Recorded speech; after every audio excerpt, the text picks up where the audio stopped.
Alright. Hey YouTube, I'm Lucky, and in today's video we're going to be talking about a Bungie dev actually addressed the issue of 3-peaking in trials. Yes, you heard me right. Community manager Cosmo tweeted this out, saying the team is aware of the feedback around 3-peaking and currently discussing possible options. No promises, as we are still investigating what changes are viable since it's a complicated issue that affects both emotes, swords, and any potential future third-person weapons. Now, I have made several videos on this channel talking about how bad third-person peeking is, but it looks like MP Edits, a content creator, finally got through to them with this video that actually went viral, currently trending on Twitter with about 120,000 views. Go ahead and watch. Hey, Bungie, can you do something about this? I know we've been asking for a while, but, we've been asking for a while. Want something about this? No. I could buff that for you. No, just 3-peaking. Third-person peeking. Can you please just... anything. Just even acknowledge that I'm talking to you. Well, this? No! Just... wait, what are you doing with that?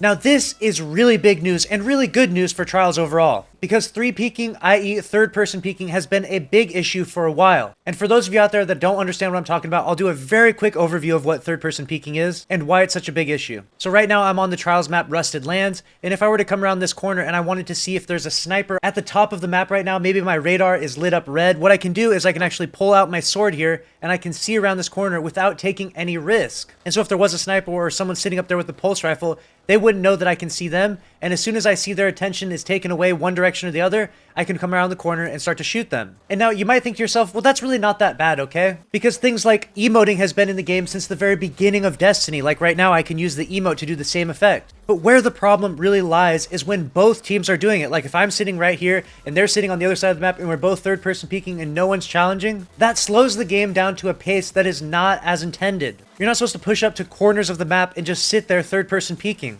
That's not the way Destiny was designed to be played. And sure, you might be right in saying that why wasn't it such an issue in D1 trials? And honestly, the only response I can really give for that is that in D1 trials, there was a lot smaller FOV because it was all in console, and so you didn't get quite as much information. And so for whatever reason, it just never picked up or got any traction. People just generally didn't emote in D1 trials. But in D2 trials, it is a huge problem. I play trials every single weekend, and without question, I always match teams using 3-peaking at least a couple times a day, and it is extremely infuriating. So now that you understand what third-person peeking is, now we have to dive into the real meat of this discussion. How can Bungie fix this? This is a very complex issue. Some people have suggested that you shouldn't be able to pull out your sword if you don't have ammo in it. Like right now I can pull out my sword but I don't have ammo in it. That shouldn't be an option. You should only be able to pull out your sword if you have ammo. Like if I were to go and actually get power ammo, then and only then would I be able to pull out my sword. And that might very well work, but the only problem with that is that is a huge change across the board to both PvP, and it would have to probably apply to PvE as well. So you would not be able to pull out your sword in PvE,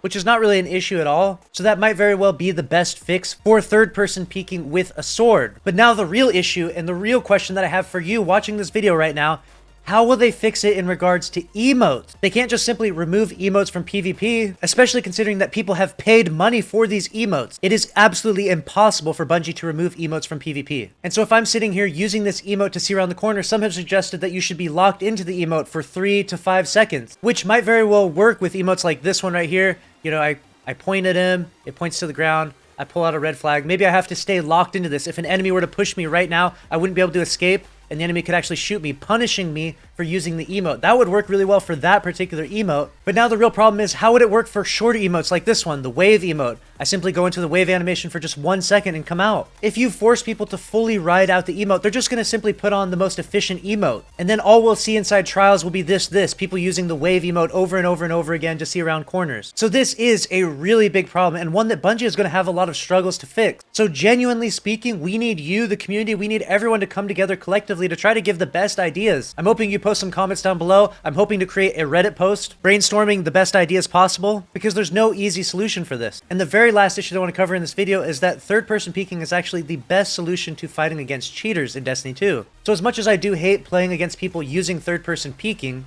I'm not sure if I hate it so much that I want to lose it altogether, because it's going to be really, really tough to beat cheaters in the future without this. Let me know your thoughts in the comment section below, and make sure to subscribe with notifications on if you want to stay up to date on all the news in Destiny 2 Beyond Light. I'll see you in the next one. Later.